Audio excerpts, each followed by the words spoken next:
ನಮಸ್ಕಾರ. ನಾನು ನಿಮ್ಮ ರವೀಂದ್ರ ಶೆಟ್ಟಿ ಮುಡಿಪು. ನಾನು ಈ ವಿಡಿಯೋ ಮಾಡುವ ಉದ್ದೇಶ ಏನೆಂದರೆ,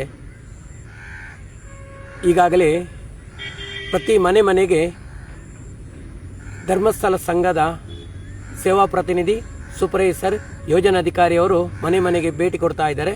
ಅವರು ಹೇಳ್ತಾ ಇದ್ದಾರೆ, ನಿಮ್ಮ ಸಾಲ ಮನ್ನಾಗಿದೆ, ನೀವು ಡಾಕ್ಯುಮೆಂಟನ್ನು ಕೊಟ್ಟರೆ ಸಾಲ ಮನ್ನಾಗ್ತದೆ.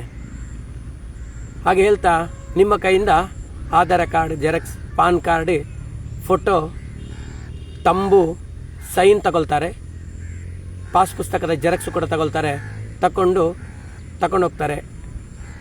ಹೋಗಿ 2 ಗಂಟೆ ಒಳಗಡೆ ನಿಮ್ಮ ಹೆಸರಲ್ಲಿ ಬ್ಯಾಂಕಲ್ಲಿ ಲೋನ್ ತೆಗಿತಾರೆ. 12 ಲಕ್ಷ 15 ಲಕ್ಷವರೆಗೆ ಲೋನ್ ತೆಗಿತಾ ಇದ್ದಾರೆ.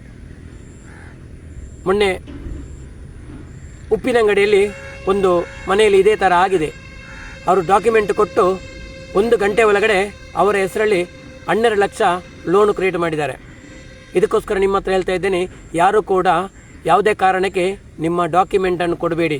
ಕೊಟ್ಟರೆ ನೀವು ದೊಡ್ಡ ಅನಾಹುತಕ್ಕೆ ಕಾರಣರಾಗ್ತೀರಾ. ಇದಕ್ಕೆ ಇನ್ನೊಂದು,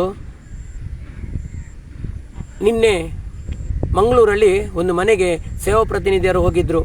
ಹೋಗಿ ನೀವು ಹಣ ಕಟ್ಟಿ ಅಂತ ಹೇಳುವಾಗ ಅಲ್ಲಿ ಇದ್ದ ಸದಸ್ಯರು ಏನು ಮಾಡಿದ್ದಾರೆ ಅಂದರೆ, ನಾವು ಹಣ ಕಟ್ಟೋದಿಲ್ಲ, ಧರ್ಮಸ್ಥಳದಲ್ಲಿ ಈಗಾಗಲೇ ಹೆಣ ಊತಾಕಿದ್ದದನ್ನು ತೆಗಿತಾ ಇದ್ದರೆ, ಎಲ್ಲ ಆದ ಮೇಲೆ ಕಟ್ತೇವೆ ಅಂತೇಳಿ ಸ್ವಲ್ಪ ಮಾತಾಯಿತು. ಆಗ ಸಂಘದ ಸದಸ್ಯ 6 ಜನ ಸೇರಿ ಅವರಿಗೆ ಚಪ್ಪಲು ಮತ್ತು ಇಡಿಸುಡಿ ಎತ್ತಿದಾಗ ಅಲ್ಲಿಂದ ಎಲ್ಲರೂ ಓಡಿಕೊಂಡು ಹೋಗಿದ್ದಾರೆ. ಇದೇ ಥರ ಪ್ರತಿ ಮನೆಯಲ್ಲಿ ಕೂಡ ನೀವು ಇದನ್ನೇ ಮಾಡಬೇಕು. ಮನೆಗೆ ಬಂದರೆ ಚಪ್ಪಲಿ ಮತ್ತು ಇಡಿಸುಡಿಯನ್ನು ತೆಗೆಯಿರಿ. ಅವಾಗ ಅವರು ತಾನಾಗಿ ಓಡಿ ಹೋಗ್ತಾರೆ. ಇನ್ನು ಮುಂದೆ ಯಾರು ಕೂಡ ಸಂಘದ ಹಣ ಕಟ್ಟಬೇಡಿ. ಯಾಕಂತ ಹೇಳಿದ್ರೆ, ಸಂಘದ ಹಣ ಕಟ್ಟಬೇಕಾದ್ರೆ ಡಾಕ್ಯುಮೆಂಟ್ ಕೊಟ್ಟರೆ ಕಟ್ಟಿ, ಇಲ್ಲದ್ರೆ 1 ರೂಪಾಯಿ ಹಣ ಕೂಡ ನೀವು ಕಟ್ಟುವುದು ಬೇಡ. ಸರಿ. Justice for Soujanya.